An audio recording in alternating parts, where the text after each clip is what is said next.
Hello and welcome everyone. This is the Founder Scoop. My name is Jacob Lee, and today my guest is Olivia Morales. Thank you for joining me. Yeah, of course. Thanks for having me. Super excited to be here. So, Olivia, what's your business here at iHub? Yeah, so my business is called Omni Creative, and we build websites and have media support through like videography, photography. We help support the websites after they end up going live with SEO and paid ads. Well, that's really cool. Mm-hmm. So, do you guys design the websites too, or like are you like everything about websites, or what do those services look like? Yeah, so we do design the websites. We design every website custom, and we design it twice. So we'll design it on desktop and then mobile as well, just to make sure that there's a good user experience on both different types of devices, make sure that it's responsive and that everything looks good, just to make sure that they get the best quality possible. And yeah, so I mean, we initially ended up starting with interior designers, architects, and builders, and we just really found a love for that space. So we're mostly focused on working with high-end service-based businesses. Oh, cool. Mm-hmm. So let's take a step back. Why did you choose to start this business? Like, are you a natural-born entrepreneur? Did you come from an entrepreneurial family? So I did not come necessarily from an entrepreneur family, but my mom definitely worked her tail off to make sure that we were supported and had everything we needed. So I think a lot of my work ethic comes from her being such a great example in our lives. But yeah, I feel like I've always had an entrepreneurial spirit. Just growing up, I remember my mom would always, tell me stories of like, when you were younger, you would like, I grew up doing art, and mostly just a lot of like acrylics, watercolor oil paints, and I would try and like sell these cute little like cardboard paintings for like 25 cents and stuff. And so I feel like I've always loved the creative space, just growing up being an artist, and being able to share that with others just through connection in my own medium. I didn't really know there was a word for it, being an entrepreneur. It just, I've always loved it. So That's cool. So where did you get the idea for Omni Creative?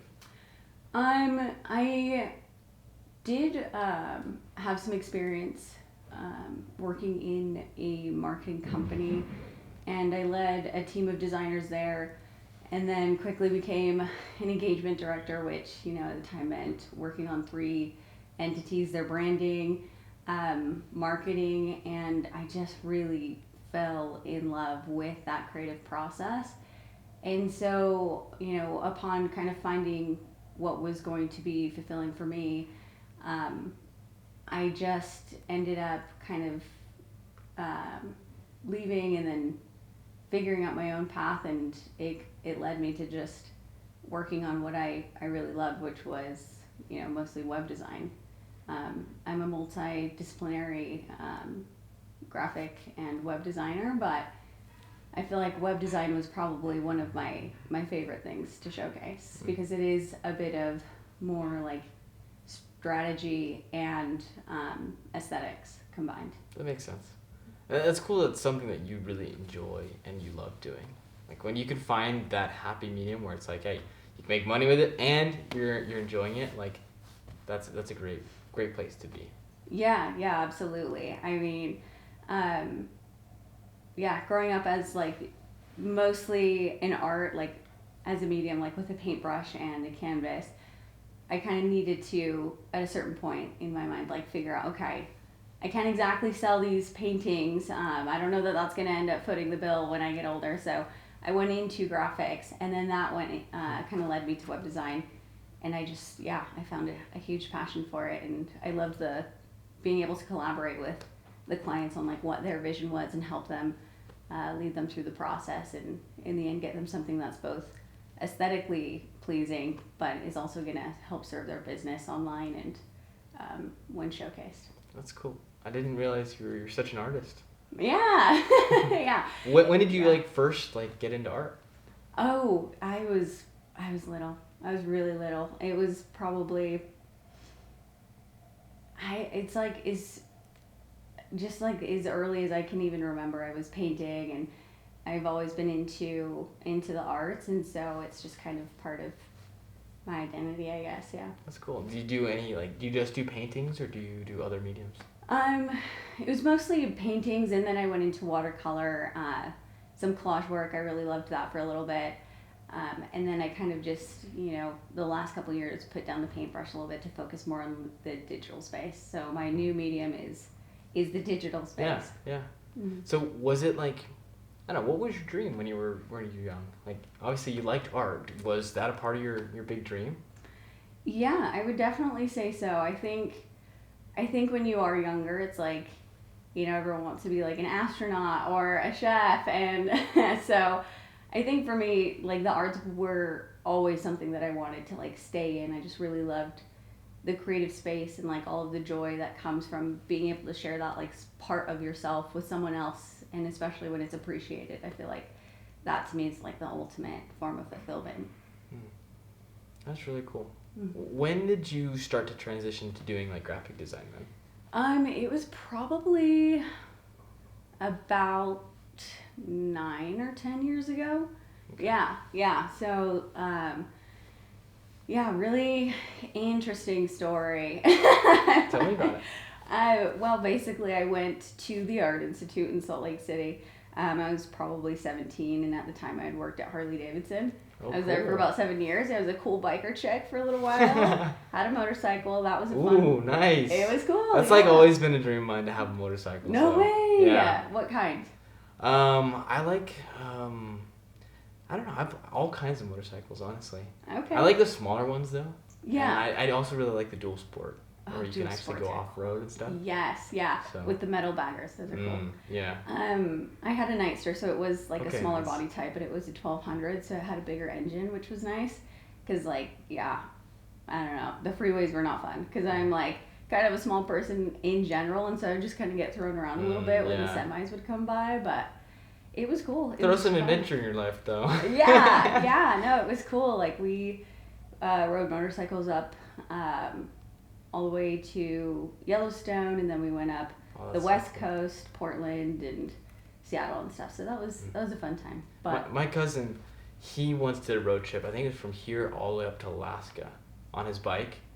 And let me tell you, it was one of the coolest journey to follow on social media. He was always just posting about it. It's super cool. Oh, that is cool. Yeah, that was, me and my friend went to dinner last night. I was showing you that robot that served us food. But she worked at Harley with me, and we were it was before social media. It was really big. And I was imagine what life would have been like if we could have documented everything. It would have been so fun and so cool. But just at the time, it wasn't really as... I feel ingrained in everyday life it was. Yeah. Or it is. So, yeah. That makes sense. Mm-hmm. So, okay. Yeah, let's step back to Harley Davidson. You're working there. Yeah. Super cool biker chick. Well, yeah. I'm a mom now. So hey, that's awesome too. We had to slow it down, got rid of the bike. But, so yeah, worked there and went to the Art Institute. Things didn't pan out there. The school just was shutting down, and I wasn't even a year into getting my degree. And wait, so you went to art school. What were you trying to... graphics. For graphic design? For graphic design, yeah. And so it was probably 17. Things didn't work out. School didn't work out. I had to end up leaving the school, but was left with just an insane amount of debt. It was about $50,000, and it was Holy 8. Cow. Yeah, and from when I had signed, it was I had to pay it all back. So I left, and basically, Wait, that was just from 1 year? It wasn't even a full year. Oh my gosh. That is so expensive. What school was that? I'm I don't know if I should say. It's okay. You don't have to tell me. But, so basically at that point, it was 17. I was in this crazy amount of debt. I had no experience, so no one would hire me. And so I just started freelancing. I was taking anything and everything that I could. And by freelancing, what specifically were you doing? Graphics. Graphics. Yeah, so it was just I did a few things for Harley. I just talked to a couple of friends or business owners and was I'll do it for free. I just need the experience, just to try and build up the portfolio. And I just remember watching YouTube videos at night and just really cracking down. I was okay, here we go. And I just was like, finally like begging my friend for a job. I was like, I'll do anything, like I'll do social graphics, please. And so like they gave me a break, which was incredible. And then that led to basically the 6 years at that same company, you know, working my skills up in graphic design. You know, eventually I got the debt paid off, but congrats. That's huge, honestly. Yeah, no, it was. Wait, so how did you really pay it big. off? Was it just through the freelancing? Job. Job. Yeah, no, it was that, and then like my husband's awesome, and he ended up like helping me kind of get through some of that too, because he was like, that's awesome. He was financially savvy, and like we like just made it all work, and obviously, you know, like we sold the motorcycle, and because, you know, sacrifices had to be made. Like at 17, you don't need a motorcycle that's worth more than your car, you know, so True. It had to go. But yeah, so that led me into basically just trying to, you know, I just knew I had to work just as hard as everybody, if not twice as hard, because I was still like learning on the job kind of thing, where these people that I was working with were fantastic, but they had the experience, they'd gone through college, and but yeah, through, you know, I guess I would like to say good work ethic, I like became the lead within a couple months of the graphics team, and then the manager, and then spent the next couple years managing the design team of about like 8-10 designers. Went into web design, and I've been self-taught, and yeah, and that's kind of that's the impressive. backstory Good there. job. Thanks. That's thank a lot you. of work. I when I started this podcast, I was in a similar place. I had no idea how to do a podcast. I didn't know how these cameras worked. I didn't know how any of it worked. And so I totally get what it's like to have to go out and figure it out. So props to you. Thank you. Yeah, likewise. So you get it. It's like there's a lot of extra work, but it definitely pays off, and I think you learn to navigate things differently than other people, because it's not textbook. You don't usually have someone like showing you how to go through everything. You just kind of, you know, as problems come up, you solve them. And so yeah, I think as I've gotten older, I've learned I'm like a lot more analytical and creative. So I just loved it. I'm like, I love solving problems, and doing it through a creative medium is just like so fulfilling. So give me a timeline then. When did you start Omni Creative?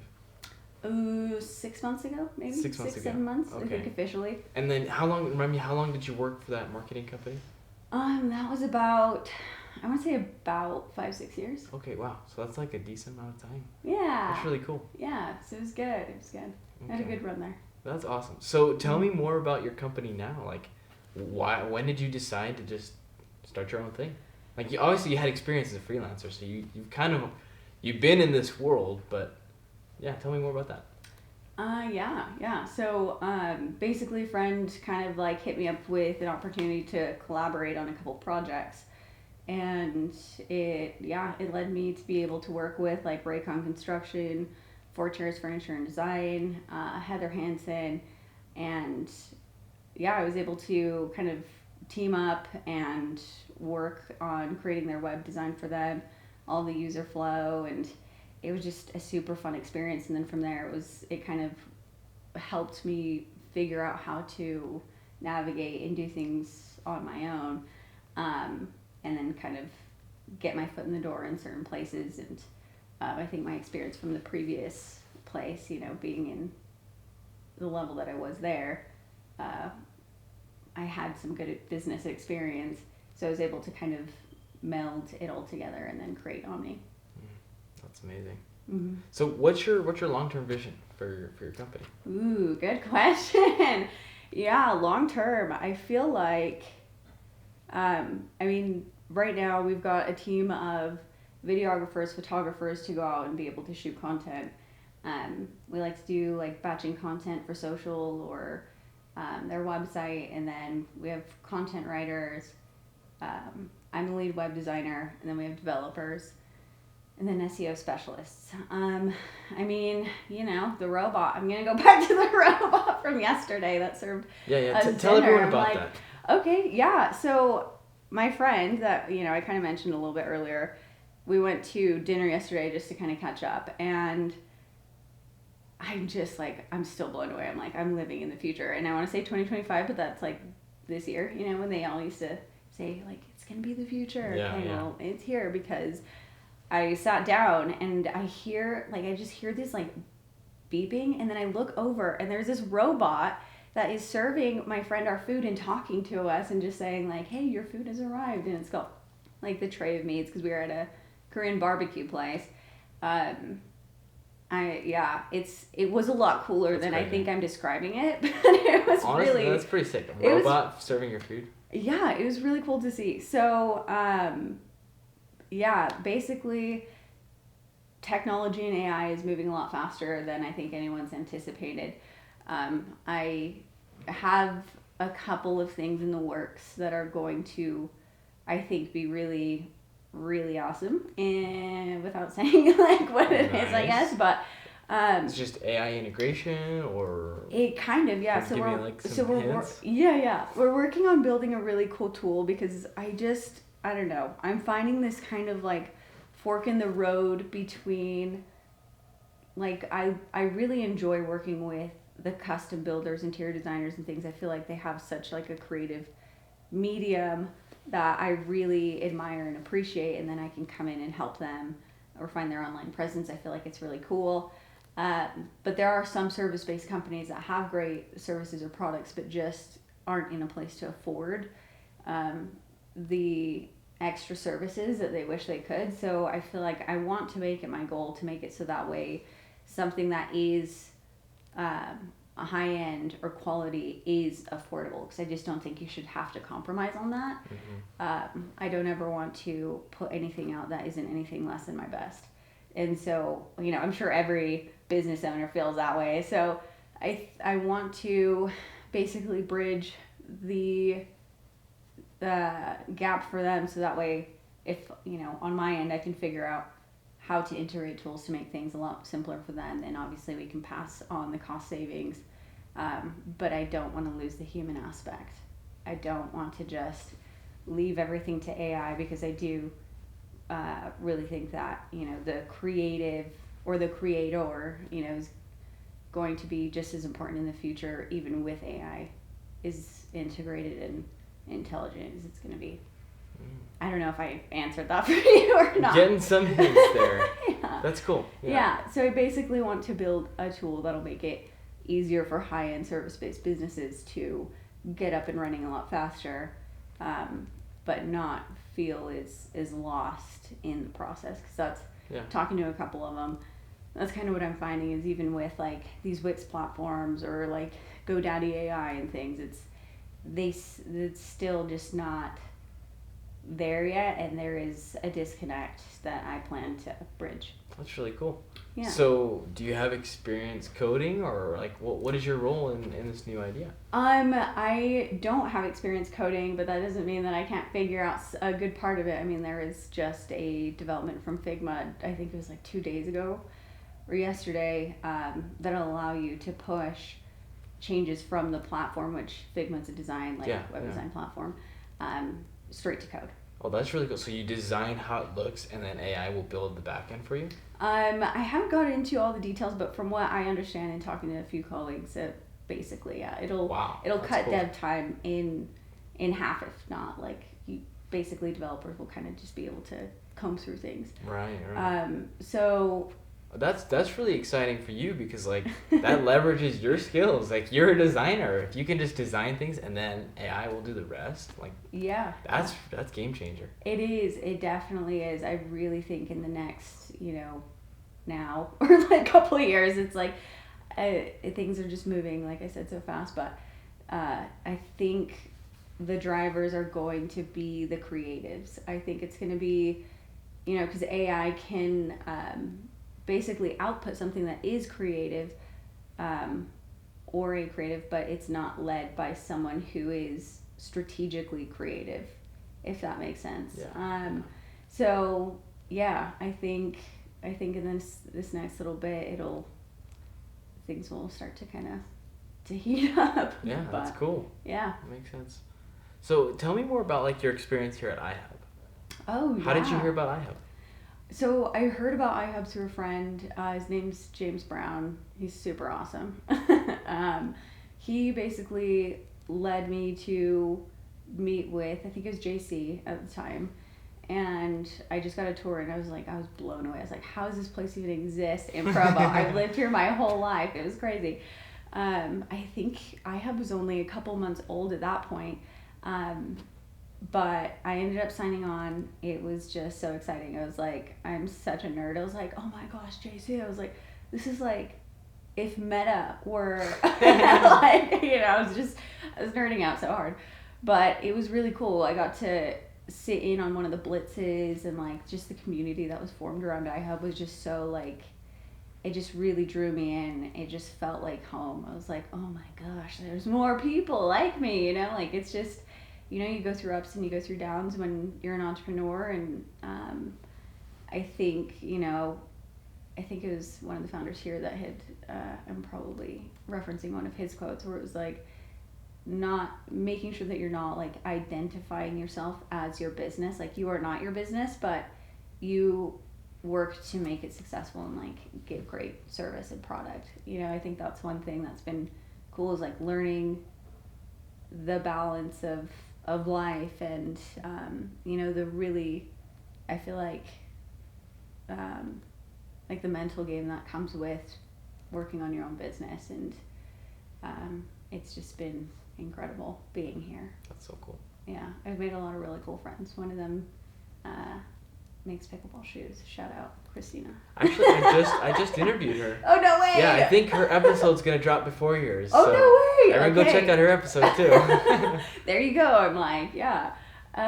Just following up on that then. But yeah, no, she's awesome. Her story's really cool too. It is, yeah, absolutely. I've gotten to know her pretty well, and it's just fun being able to like meet all these different entrepreneurs that are at different stages or the same stage as you in your business. And I think we can all relate, and it's kind of cool to like have someone to lean on, even if, because there are some business owners in here that have multiple team members or multiple founders, and I am one, and there are a couple others that are just single founders, and so it's kind of nice to bounce ideas off of each other. So well, that's cool. Have you met with any of the mentors here yet? I have, yeah. I've met with a couple, and each one has been incredible. Mm-hmm. What has the experience been like? Every mentor obviously is different, which is, I feel like, the best part. Even if they're not in the same space as you, they all have such like incredible insight into, either marketing or, I feel like obviously AI is like a big one, or just, how to establish connections and things. Like, you just never know what experience someone else has had that can help you at whatever stage you're at. It's been really cool. I was able to meet with like Heather Osmond and then a couple other like brand strategists, and they've all just had such great insights, and they've all been so kind. So it's been good. That is so cool. Going back to you're married and you're a mom. Yeah. Tell me more about like what it's like being an entrepreneur with a family. Yeah. It's been good. It's honestly like I could not do it without my husband. So he currently like homeschools our little ones. I've got a 6-year-old, his name's Echo, and then a 2-year-old, his name's Rio. Those are cool names. Yeah, thanks. Oh my gosh, I got a lot of flack for the first one, Echo. Really? Oh yeah. They're like, but everyone is fine with it now. But he's awesome, and so he's basically right now like homeschooling the kids, teaches guitar, works at UVU as a guitar teacher, and just really supports me in whatever way I need, whether it's extra time or needing to stay up late, or if it's just a little bit of strategy. Like, we were up late last night and I was like picking his brain over a graphic and stuff. And so it really, if I didn't have his support, I just don't think it would be or feel the same. And so, I mean, every family and entrepreneur, I'm sure, like, has their challenges, but I think my key to success is having the support from my spouse. You touched on a point there that I think is really interesting. Like, success is much sweeter when you have someone to share it with. Yeah. Or absolutely. even just like living life in general. Like, it's so much sweeter when you have someone. I remember I served a mission for my church in Tahiti. And I remember one day, like, it was our break day or P day, and we could go hiking, and we hiked up this mountain, and we had this beautiful view. It was just me and my missionary companion, and I remember looking out and like, wow, this is like literally one of the most beautiful things I've ever seen. I was like, man, I wish I could bring my family here, my friends. Aww, like, this is like, yeah. this is one of the coolest places I've ever been. Mm-hmm. But it was just kind of like, it could be better with people that I love. Yeah, absolutely. And I'm like, I feel like I'm lucky that I'm able to like share that, like my version of Tahiti with my family, you know, like it's cool because like my son, Echo, he has like a little bit of like an entrepreneurial drive, which I'm like, yeah, go, go, go. Like he is more of like a gardener. We have chickens, and so he like has this little business plan he drew up one day and like wanted to show me, and it was like a bunch of scribbles, but it was like he had these shelves with like, this is where I'm gonna put my eggs to sell at the farmer's market, and I'm gonna put my lettuce and like all these things, because we like garden with him in the back and stuff, and it's fun to be able to like show him that there are other ways and other methods of kind of like navigating life in the workplace, and one of those is entrepreneurialism. Yeah. That's super cool. Yeah. So, Olivia, where can people go to learn more about you and your company? Yeah, so you can either follow my personal account or my business account. The business account is creative.omni. How do you spell Omni? Is it just O-M-I-N-I? Yeah. Okay. So O-M-N-I. So Omni Creative. URL is omni-creative.com. But our Instagram handle is creative.omni. And then through there you could probably find my personal, but the personal is livy.iggy. So yeah, always trying to post about what's going on here at iHub, or just like little tidbits, milestones of what I'm doing in the business. Well, cool. Yeah. What are your final words? Do you have like advice that you'd give to other entrepreneurs? Yeah, get out of your own way. That's probably the biggest thing that I'm learning is like think less, do more. I'm an overthinker, and that's I really think if you lead with good intention and just kind of follow your intuition, and you know, keep that reminder in your back pocket of like why you're doing what you're doing and the problem you're looking to solve, then things will start to fall into place. Well, thank you for joining me. That was some great advice. Thank you. Yeah, thanks for having me.